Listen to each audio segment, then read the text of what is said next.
Being lost is sometimes good. And Paritosh, let me accept the challenge what we were speaking in a very subtle way. It's 2018. I think we still are wrapped in terms of data issues, wrangling, data privacy, big data.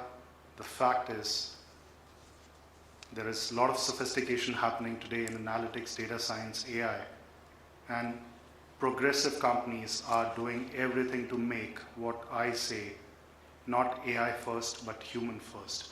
So over the next 10-15 minutes, what I would like to take is whole aspect about how organizations which are data-driven are trying to really transform not only in a very subtle manner each and every function of their organization, but in fact, overall aspect about consumers, suppliers, and the overall humanity.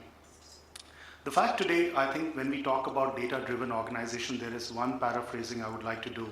It's very important is, many of the organization, during the conversations I've heard they saying, and even the CXO say that, we are data-rich, information poor, insight-starved. I'll repeat again, data-rich, information poor, insight-starved. Can you help solve our problem? What has changed in the last few years because of this whole digital detonation is, can you help us take the decisions? And somewhere, I think, as human beings, let me make it very provocative, we are predictably irrational. And sir, you referred in your early talk that today many of our decisions we take are all about our intuitions and gut. That's a fact. But this is where artificial intelligence, data science, analytics comes to the picture. Let me show you with some examples what it means. Well, I think this is one fact I take this thing as very nicely that last year I remember Paritosh coming and sticking to Reliance when Mr. Ambani was there in NASCOM NILF. He made a statement in the opening session that data is the new oil. I don't know how was the response of the people, but the next day the stock market, the script of Reliance went up by 10%. So it's a fact today that data is a very strategic asset for any organization today, and digital is the new currency. We are still kind of getting into that whole aspect, what's digital. It could be as naive as a Casio digital watch, or it could be as progressive as what's on this slide. It's all about transforming businesses, innovative product and services, and also about changing strategic and operational models. Eventually, that's been the holy grail of a very progressive organization who embrace data and digital. But as we always say, that data alone is dumb. We have seen that enough instances that organizations today are sitting on raw data, they're still figuring out the reference architecture, the models. I think what is the secret sauce is nothing but algorithms. Eventually, you are beating data, you're massaging data to make insights, decisions, intelligence within the organization. And this is where the aspect of how one organization differentiates from another comes into the picture. Well, some of these organizations, what you see on this slide, are no surprises.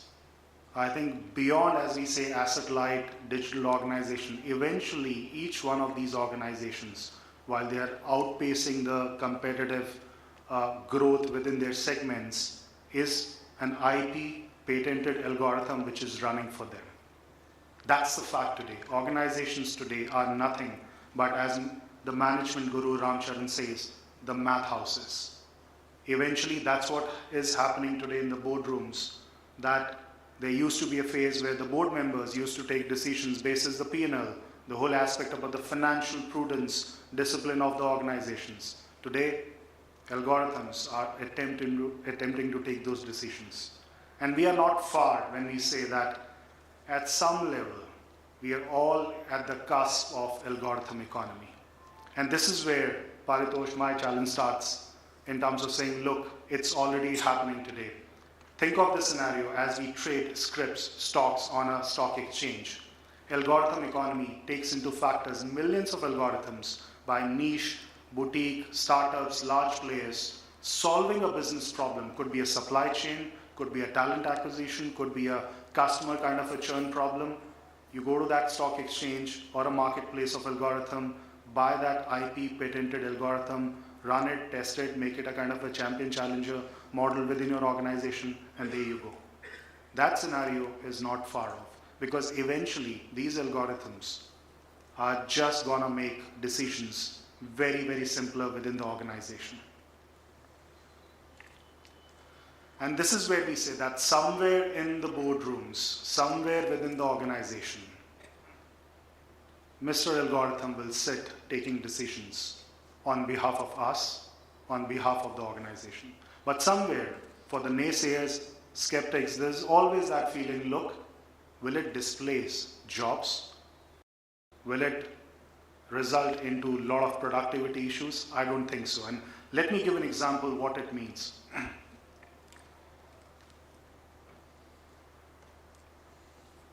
I think let's look at this aspect about why artificial intelligence is so much resonating today. Eventually, for the lack of definition, because there are a lot of connotations, definitions today floating around data science, artificial intelligence.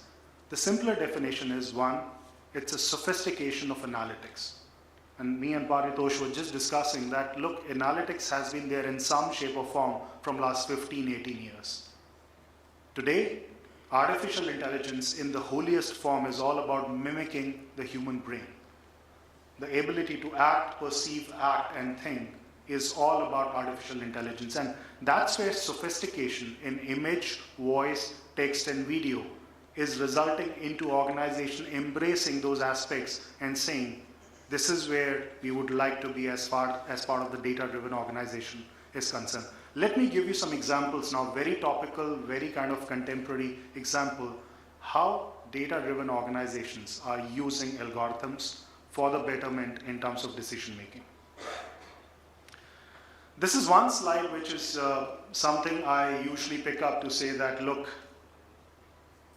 if we have to alter the human decisions, the chunk today is happening through our intuition, gut, and a lot of that also is also influenced by our spouses and friends. Let's accept. What if the decision making gets turned into algorithms taking decisions for us? What happens? Just look at this.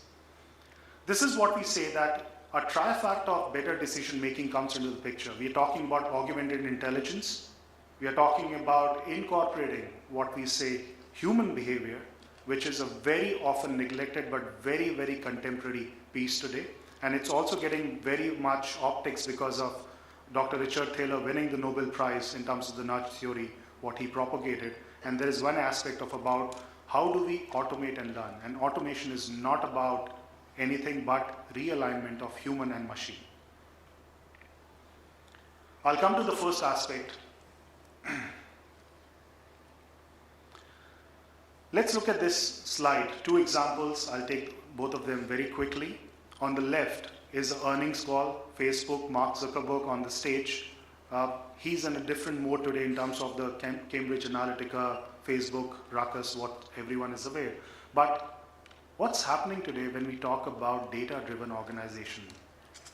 The non-obvious sources of data is today becoming very relevant. Earnings calls today are getting analyzed by analytics professionals by looking at the voice, video, real-time facial expressions, and really understanding, is there anything beneath and beyond the numbers? Any voice modulation, any lump in the throat, any kind of a, let's say, worrying aspect on the face is instantly captured and correlated, extrapolated with the numbers, what's happening in terms of those financial projections, which is still good enough. In every earnings call, beyond the CEO, there is a bunch of the CXOs present at the back. So if the CEO is making a statement where he's very bullish about some of the numbers and there is a bit of optimism about the financial projections, but if the CFO at the back is poker-faced, there's something wrong with the numbers. That's the extent of real-time decision-making happening with some of the organization. On the right side is an example of a US retail chain parking lot in US.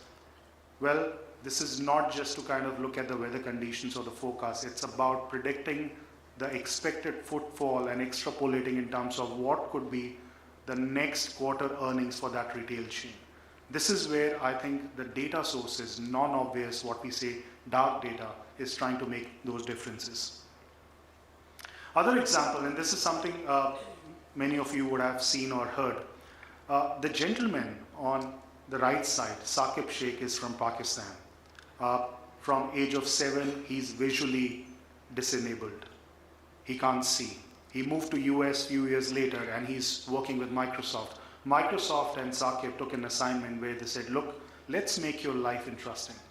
And every time he moves and goes out of his home office, meet neighbors or friends, he wears these glasses. These glasses are nothing but having a very real-time image capturing mechanism. He taps on the stem of the glass and the pictures on the real-time basis start correlating in terms of getting the whole audio in his headphone on a real-time basis saying, Saqib, 10 meters ahead, there is a beige kind of a, let's say, jersey trouser, 15-year kid on a skateboard, wearing a kind of a navy blue kind of a jersey. Would you like to meet him? Imagine the life for Saqib changing dramatically, data decision making on a real-time basis. Okay. Other example, and I think this will be discussed very much in the next few days on what we say the healthcare side. I mean, there's a lot of instances, examples today where artificial intelligence is changing healthcare segment very fast. And this is where I say the job of a radiologist will turn out to be more of a counselor. And today, radiologist is considered to be a very, very glamorous job in the medicine side. But the fact today is that on a typical day, an average time taken by a radiologist is about 15 minutes to take any kind of, let's say, aspect about this X-rays, MRIs, or CT scans. Imagine artificial intelligence using convolutional neural network, CNN, does that particular job for millions of images in flat 15 milliseconds. So what does radiologists do is something what we'll have to figure out. Look at this clip. Can we have the audio, please? 10-second clip. Can we have the audio, please, for this?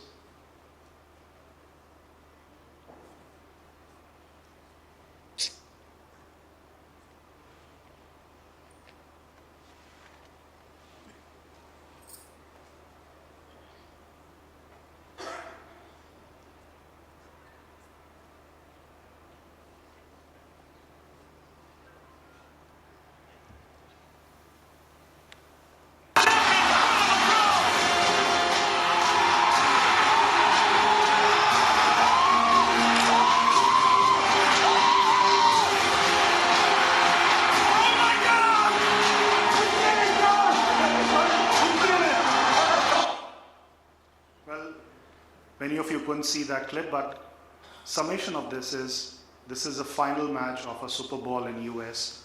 A typical Super Bowl match in US consumes about $150 billion worth of advertisements. Now you'll say, what has that got to do with data-driven organizations, analytics? The fact today is that one TV spot in a Super Bowl final match costs about $4 million. A CMO, Chief Marketing Officer, displaying the ads anywhere is questioned, what is the ROI? What you saw in that 10-second clip are a bunch of brands getting advertised. If you didn't, this is what was the time which in a marketing mix modeling language, what we say got elapsed looking at those brands, whether those brands were splashed on the turf of the stadium or let's say in the players aisle or somewhere in the stadium or even at the jerseys. That's where the bang of the buck in terms of understanding and extrapolate this thing in terms of the total duration of the match, you can realize that what data-driven organization can do in terms of making life easier for a CMO in front of a CEO. I'll move to the automation aspect. This is a case where how the compelling nature of automation, or rather human error, resulted into automation coming into the picture. This is a US pharmacy store. In US, close to about 7,000 deaths happen annually because of wrong prescription. All of us visit pharmacy stores, and we also understand that we don't understand what doctors prescribe because that writing is nebulous. It can even turn out to be for a pharmacy store also. So what happens?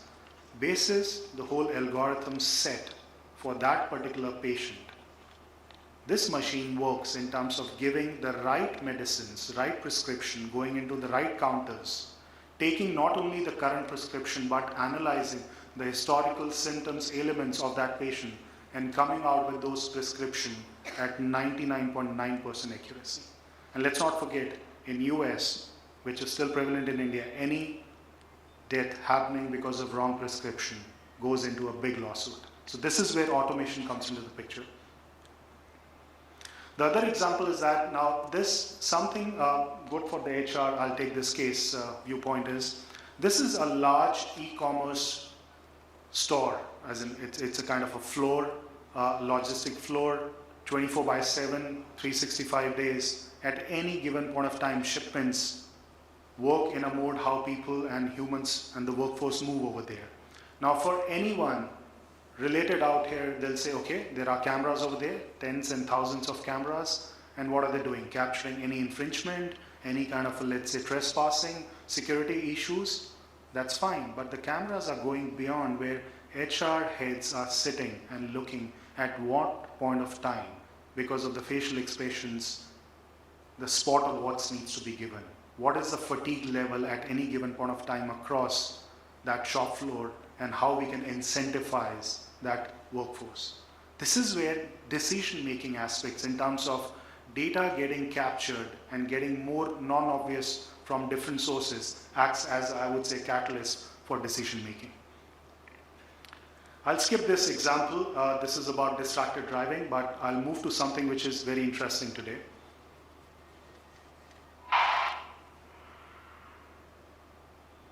Sorry, I'll just...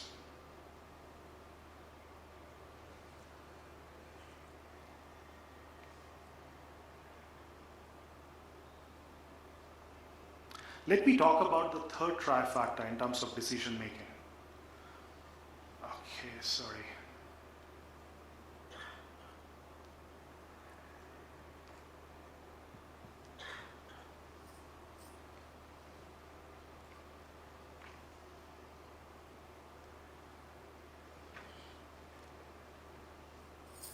Oh, okay, someone moving slides on my behalf? Sorry.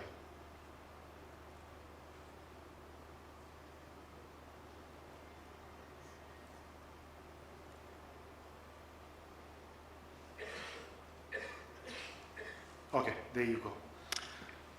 Human behavior. I think we all like rules, regulations, those prompt kind of aspects about that unless there is a rule, we won't kind of work. But I think when you start combining this whole aspect about data and incorporate what we say human behavior through nudges, things turns more magical. I'll give an example today. This is a Oral-B app dashboard. So they have launched a toothbrush which has a sensor, and there is an app which you can download on the mobile. So what the app does, let's even accept today that beyond the oral hygiene nuances and problems of our kids, we also have an issue. An average brushing time is 2 minutes. Many of us, I can tell you, don't do that for 2 minutes. This app, once you download, and anything in terms of less than 2 minutes, we are all today attracted by emojis. The emoji less than 2 minutes will turn absolutely red, fuming. Anything around 2 minutes, fine, emoji will turn blue, but anything beyond 2 minutes, emoji will turn happy, and there is a jingle which comes on your mobile.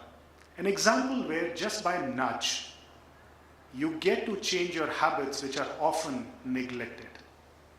And this is where we say that eventually data is getting combined in a way where unless design elements or behavioral sciences doesn't come in, you don't get impacted in the way what everyone is looking today. I'll give you another example. Please look at this video clip very carefully.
launched in India. It's so self-explanatory out here that how do you deter pedestrian crossing the road? Paris took these examples after a lot of initiatives. What they took went fut.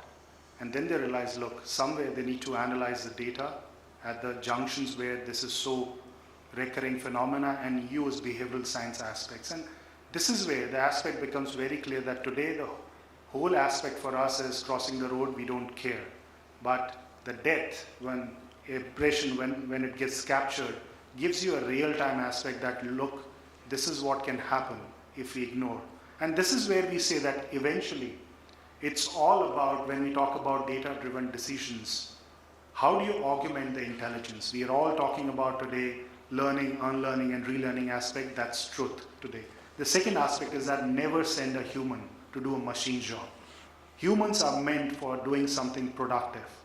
Anyone cleaning, let's say, a skyscraper with those kind of pulleys needs to be told that, look, there is a machine which can do the job and that person can do something else. And I think this is where the economy, the nations are moving, where a lot of that first is being talked about, jobs, automations getting lost. If you look at McKinsey report today, they recently published 1.8 million jobs will be lost by 2022 because of all these exponential technologies, what Bhupesh talked about, but close to about 2.2 million jobs will be added. So overall, a net additions of almost about 500,000 jobs, but these new net jobs will be all in the new areas. So this is where the differentiation, and for the naysayers, I keep on saying, look, let's make the world human first and not AI first. Technology has always been enabler, and we've always trusted the way technology works, but who drive technology? It's human beings altogether. Thank you so much for your time. Thank you.